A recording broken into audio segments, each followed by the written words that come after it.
Assalamu alaikum student mathematics 4024, welcome to Maths Guru. Student, this is a question on vectors and this question is from your exam P2 का question है ये and this question was of 5 marks और इसके दो parts थे. First part में उसने हमसे कहा था express OX in terms of M, K, A and B. ये 2 मार्क्स का क्वेश्चन था और सॉरी 2 मार्क्स का पार्ट था. और फिर सेकंड पार्ट में उसने कहा था vector Bx is equal to 3/5a minus 1/2b और हमसे कह रहा था फाइंड द वैल्यू ऑफ के. ठीक है. अच्छा, figure was already drawn. Figure बनी हुई थी हमारे पास. कुछ वेक्टर्स दिए हुए थे हमें, जैसे O A was given as A, O B was given as B, A C was given as K B, K times B.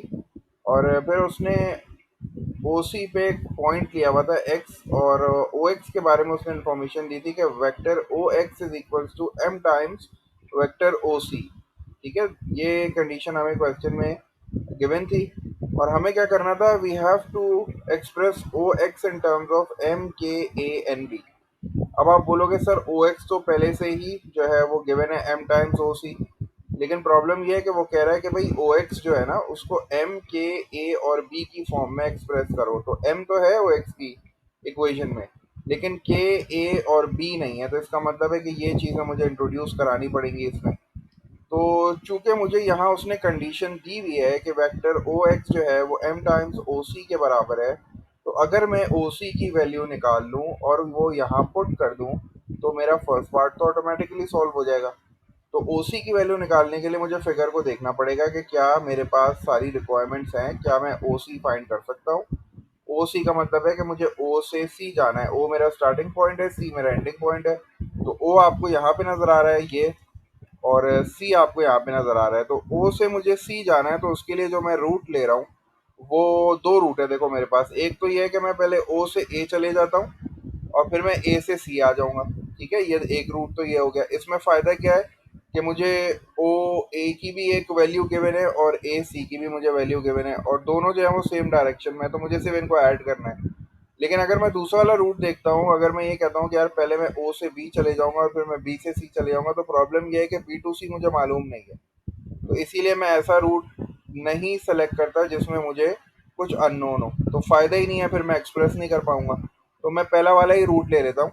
ठीक है, ओ से सी जाने के लिए जो है पहले मैं अपनी इक्वेशन बना लेता हूँ कि मैं ओ से सी जो है वो कौन से वाले रूट से जा रहा हूँ. तो in order to go from O to C, सबसे पहले मैं ओ से ए जाऊंगा. ठीक है, वेक्टर ओ ए हो जाएगा ये.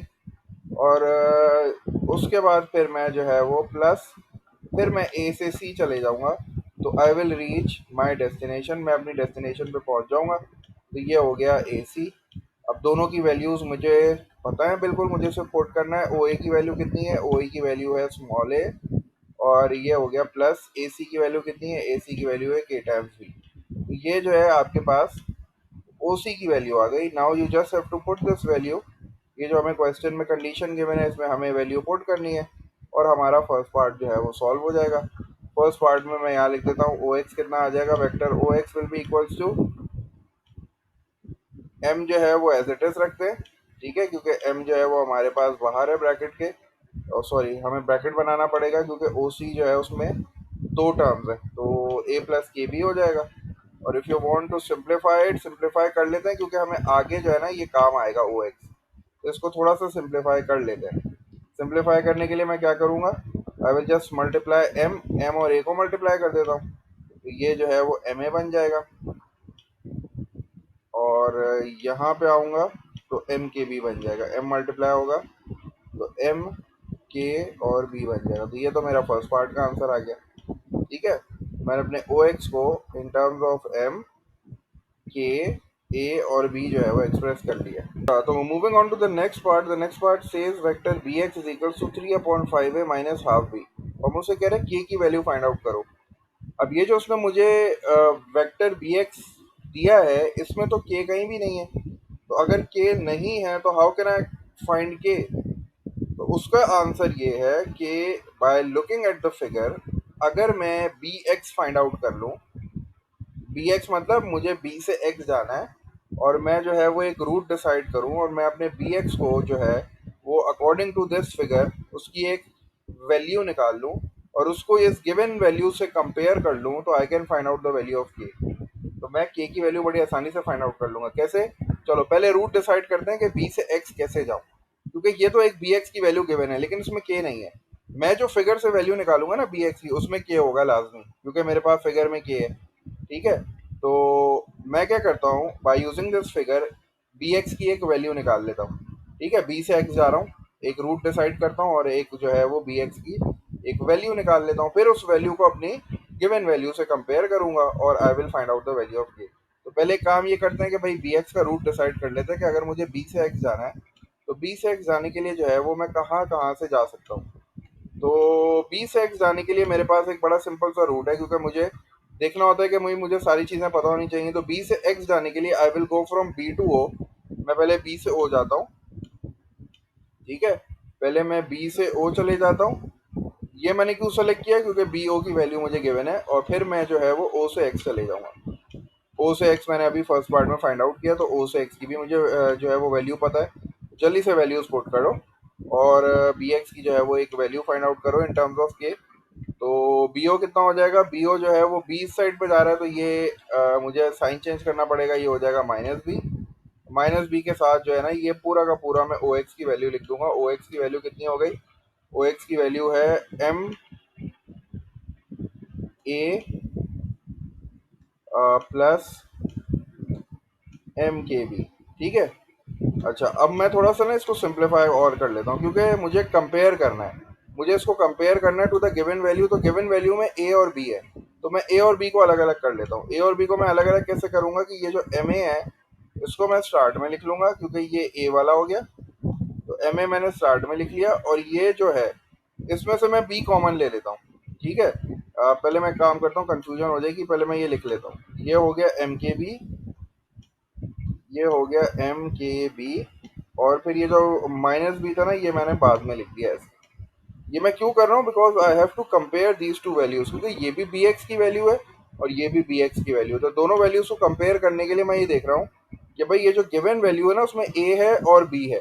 तो यहाँ भी मैं जो है ना वो ए और बी बना रहा हूँ। ठीक है, तो ये हो जाएगा दोबारा बी एक्स, सॉरी वो vector B X is equals to, ये हो जाएगा एम टाइम्स ए प्लस, अब मैं बी कॉमन ले लेता हूँ। जब मैं बी कॉमन लूंगा, ठीक है, जब मैं बी कॉमन लूंगा तो ये बच जाएगा एम के माइनस वन। ऐसे ही होगा, एम के आ जाएगा और फिर जो है वो माइनस वन हो जाएगा और ये बी बार आ जाएगा। Now I just have to compare the coefficients. अब मुझे सिर्फ सिर्फ कोफिशिएंट्स कंपेयर करने हैं। यहाँ भी ए है, यहाँ भी ए है। इसका मतलब है what will be the value of M. M की वैल्यू क्या आ जाएगी, एम की वैल्यू आ गई 3/5। देखो कितना आसान है, एम की वैल्यू कितनी आ गई 3/5। क्या तुम्हें एम की वैल्यू चाहिए थी? नहीं, मुझे तो के की वैल्यू चाहिए। तो इसका मतलब है कि मुझे नेक्स्ट कोफिशिएंट को भी कंपेयर करना पड़ेगा, मुझे बी वाले को भी कंपेयर करना है। अब मैं बी बी को कंपेयर करता हूँ, तो बी को जब कंपेयर करूंगा तो ये क्या हो जाएगा, ये हो जाएगा माइनस हाफ। ये हो जाएगा minus half is equals to, इधर क्या है, इधर है एम के और माइनस वन, ऐसे ही है। चलो बस अब बस आंसर आने वाला है मेरा। Now I have to put the value of M, क्योंकि मुझे के की वैल्यू चाहिए। क्या मेरे पास एम की वैल्यू है, एम की वैल्यू है 3/5। और मैं ये काम करता हूँ, माइनस वन को शिफ्ट कर देता हूँ दूसरी साइड पे। तो जब माइनस वन शिफ्ट हो जाएगा तो this will become minus half plus one. ठीक है, और वहाँ मैं क्या करता हूँ, वहाँ मैं के की वैल्यू पुट कर देता हूँ, सॉरी एम की वैल्यू पुट कर देता हूँ। एम की वैल्यू इज 3/5, क्योंकि मैंने अभी देखा था 3/5 और दिस इज के। जल्दी से इसको सिंप्लीफाई कर लेता हूँ। के की वैल्यू चाहिए माइनस हाफ प्लस वन, मतलब वन में से जब मैं हाफ माइनस करूंगा तो ये क्या हो जाएगा, हाफ हो जाएगा। एलसीएम लेके भी कर सकते हो, टू एलसीएम ले लो, टू एलसीएम ले लो, ये हो जाएगा माइनस वन प्लस टू, तो ये हाफ हो जाएगा और इज इक्वल्स टू ये हो जाएगा 3/5 के। अब now I just need to find the value of K. तो ये जो के साथ जो भी है इसको शिफ्ट कर देता हूँ दूसरी साइड पे। जब इसको शिफ्ट करूंगा दूसरी साइड पे तो 5 जो है वो डिवाइड हो रहा है, वहां जाके मल्टीप्लाई हो जाएगा, तो 5 ऊपर चला जाएगा और 3 जो है वो नीचे चला जाएगा, तो ये 6 से मल्टीप्लाई हो जाएगा। तो 3 टाइम्स 2 इज 6। तो के की वैल्यू मेरे पास कितनी आ गई, 5/6।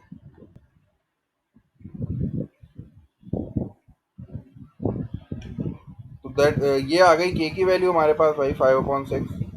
तो ये क्वेश्चन था जिसके बारे में बच्चे कह रहे थे थोड़ा सा मुश्किल था। मे बी पॉसिबल एग्जाम के प्रेशर में जो है ये क्वेश्चन मुश्किल है, लेकिन ये बाकी वेक्टर से क्वेश्चन से मुश्किल नहीं है भाई। ये तो इसमें तो वो तुम्हें खुद बता रहा है तुम्हें करना क्या है। ठीक है, तो आई होप ये वीडियो तुम लोग के लिए हेल्पफुल होगी। इंशाल्लाह क्वेश्चन समझ में आ गया होगा। बाकी इंशाल्लाह I will try to solve some more questions from your paper. जैसे जैसे मुझे मिलते रहेंगे इंशाल्लाह मैं उनको सॉल्व करता रहूँगा। So stay tune to maths guru. Until then take care, अल्लाह हाफिज़।